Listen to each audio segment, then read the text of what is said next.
नमस्कार दोस्तों, आज दिन भर की बड़ी खबरों में आपका स्वागत है। आज इस बुलेटिन में हम बात करेंगे देश दुनिया की तमाम टॉप ट्रेंडिंग हेडलाइंस और बड़ी खबरों की। पर अभी तक आपने इस वीडियो को लाइक नहीं किया तो लाइक जरूर कर दें।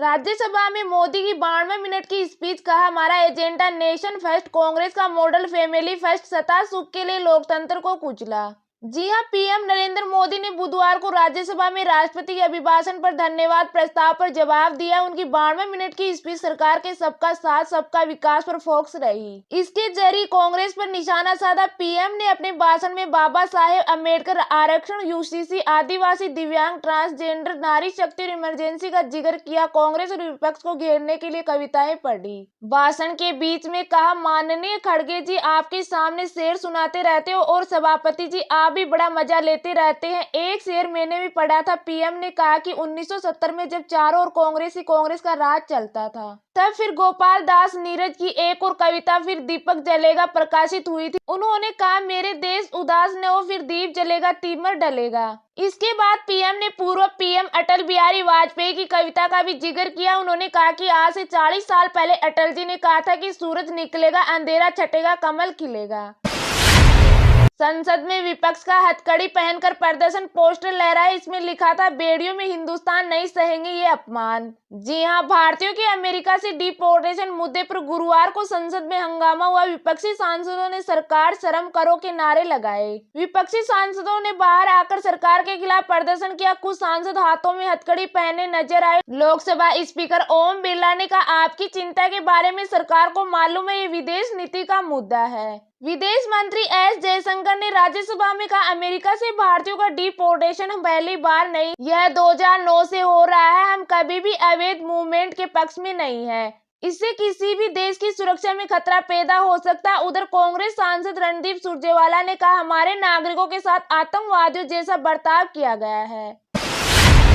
वोटिंग के अगले दिन आए सीएनएक्स के एग्जिट पोल में बीजेपी की प्रचंड जीत का अनुमान। देखें किस पार्टी को कितनी सीटें। जी हां, दिल्ली की 70 विधानसभा सीटों पर मतदान समाप्त हो चुका है। 60.64% मतदाताओं ने वोट डाले। एग्जिट पोल में बीजेपी को बहुमत मिलने की संभावना। सीएनएक्स एग्जिट पोल के मुताबिक बीजेपी को 49 से 61 सीटें, आम आदमी पार्टी को 10 से 19 सीटें और कांग्रेस को 0 सीटें मिल सकती है। सीएनएक्स एग्जिट पोल के मुताबिक बीजेपी दिल्ली में प्रचंड बहुमत के साथ सरकार बना सकती है। आम आदमी पार्टी जो पिछले 10 वर्षों से सत्ता में है, इस बार 20 से कम सीटों तक सिमट सकती है। वहीं कांग्रेस के लगातार तीसरी बार शून्य पर रहने की संभावना जताई गई है। सीएनएक्स एग्जिट पोल के अनुसार दिल्ली में बीजेपी को 49.05% वोट मिलने की संभावना है, जबकि आम आदमी पार्टी को 41.52% और कांग्रेस को 5.37% वोट मिलने का अनुमान लगाया गया है।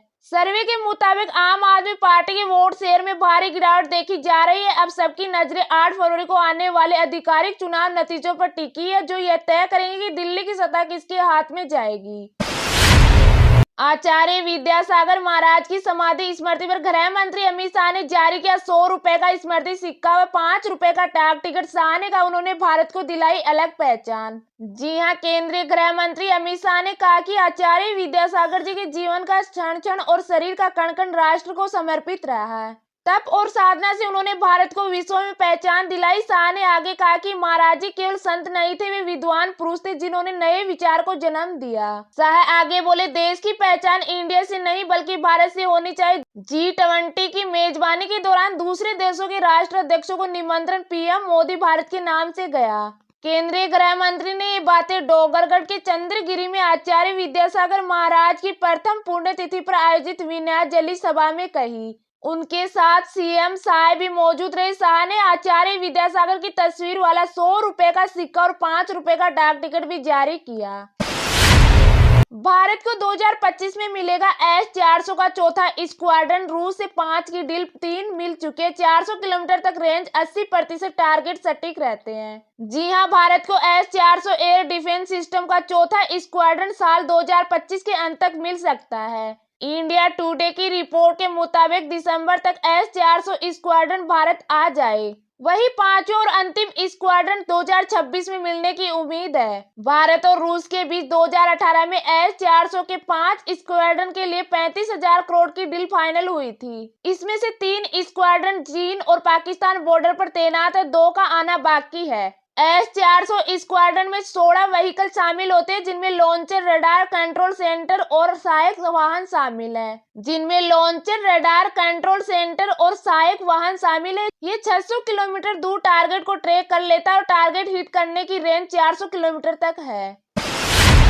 किसानों को मिलेगा अनुदान पर सोलर पंप। डीडवाना में 1000 सोलर पंप का लक्ष्य, 264 किसानों को मिले कार्यादेश। जी हां, किसानों की सिंचाई समस्या का समाधान करने के लिए उद्यान विभाग ने बड़ी पहल की है। विभाग फोरम पौंड से सिंचाई के लिए किसानों को 60% अनुदान पर सोलर पंप उपलब्ध करवा रहा है। उद्यान विभाग के उपनिदेशक हरिओम सिंह राणा ने बताया कि वर्ष 2024-25 के लिए जिले में 1000 सोलर पंप लगाने का लक्ष्य रखा गया है। अब तक 264 किसानों के खेतों पर सोलर पंप स्थापना के कार्यादेश जारी किए जा चुके हैं, जबकि 336 सोलर पंप स्थापना के लक्ष्य अभी शेष है। विशेष रूप से जिन किसानों के पास फोरम पौंड है लेकिन विद्युत कनेक्शन की कमी के कारण सिंचाई में परेशानी हो रही है, वे इस योजना का लाभ उठा सकते हैं। इच्छुक किसान राज किसान ऐप के माध्यम से सोलर पंप के लिए ऑनलाइन आवेदन कर सकते हैं।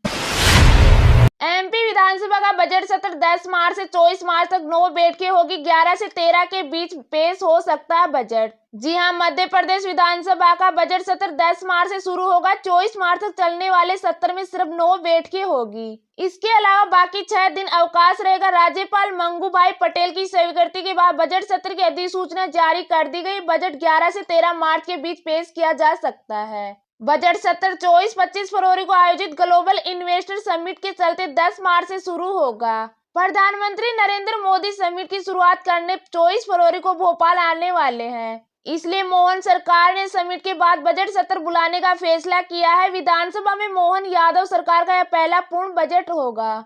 राज्यपाल मंगूभाई पटेल के अभिभाषण के साथ सत्र शुरू होगा। इसी दिन अभिभाषण पर कृतज्ञता प्रस्ताव भी आएगा। इसके बाद 11 से 13 मार्च तक सदन में बैठकें और विधायकों पर चर्चा होगी। महाकुंभ में पाकिस्तान से पहली बार आए 68 हिंदू, मेले में जबरदस्त भीड़, शहर में जाम, स्कूल 12 फरवरी तक बंद। जी हां, प्रयागराज महाकुंभ का आज 25वां दिन है। पाकिस्तान के सिंध से 68 हिंदू पहली बार महाकुंभ आए हैं। इस ग्रुप में डॉक्टर, इंजीनियर और कारोबारी शामिल है। मेला क्षेत्र के सेक्टर 9 में स्थित श्री गुरु काशनी के शिविर में 3 दिन रहेंगे। कल शुक्रवार को संगम में स्नान करेंगे। आज कई वीवीआईपी आज महाकुंभ आए हैं। केंद्रीय मंत्री श्रीपद नायक, भाजपा सांसद रविशंकर प्रसाद, हरियाणा सीएम नायब सिंह सैनी, मणिपुर के सीएम एन बीरेन सिंह ने संगम में डुबकी लगाई। मेले में एक बार फिर भीड़ बढ़ गई है। दोपहर होते होते संगम जाने वाले सभी रास्ते श्रद्धालुओं से भर गए। संगम में नाव के संचालन पर रोक लगा दी गई है। प्रयागराज के बीएसए प्रवीण कुमार तिवारी ने बताया 7 से 12 फरवरी तक 8वीं तक स्कूल बंद रहेंगे। क्लासेज ऑनलाइन चलेगी, शिक्षकों को स्कूल जाना होगा। 1 जनवरी से 8,030 रुपए महंगा हुआ सोना। दाम ₹84,613 प्रति 10 ग्राम पहुंचा। आज चांदी ₹663 कम होकर ₹94,762 आई। जी हां, लगातार 3 दिन ऑल टाइम हाई पर बंद होने के बाद आज सोने के दाम में गिरावट रही। India Boolean and jewellers association के अनुसार 10 ग्राम 24 कैरेट सोने का दाम 44 रुपए गिरकर ₹84,613 पर बंद हुआ है। इससे पहले कल यानी 5 फरवरी को सोना 83,657 रुपए प्रति 10 ग्राम के ऑल टाइम हाई पर था। आज भी यह 15 रुपए ऊपर ऑल टाइम हाई पर ओपन हुआ था। इधर चांदी की कीमत में गिरावट देखने को मिली है। 1 किलो चांदी की कीमत कल के दाम से 663 रुपए कम होकर 94,762 रुपए किलो पर आ गई। कल चांदी का भाव 95,425 रुपए किलो था। चांदी ने 23 अक्टूबर 2024 को अपना ऑल टाइम हाई बनाया था, तब ये 99,151 रुपए प्रति किलो पर पहुंच गई थी। तीसरी तिमाही में एसबीआई का मुनाफा 84% बढ़कर ₹16,891 करोड़। टोटल इनकम 15% बढ़कर ₹1.28 लाख करोड़ रही। एक साल में 16% चढ़ा शेयर। जी हां, देश के सबसे बड़ा सरकारी bank state bank of India SBI को वित्त वर्ष 2024-25 की तीसरी तिमाही में 16,891.44 करोड़ रुपए का शुद्ध मुनाफा हुआ है। सालाना आधार पर इसमें 84.32% की बढ़ोतरी हुई है। एक साल पहले यानी वित्त वर्ष 2023-24 की तीसरी तिमाही में बैंक को 91,163.96 करोड़ रुपए का मुनाफा हुआ था। पिछली तिमाही के मुकाबले यह -0.52% कम हुई। जुलाई सितंबर बैंक की टोटल इनकम 1,29,141.11 करोड़ रुपए रही थी।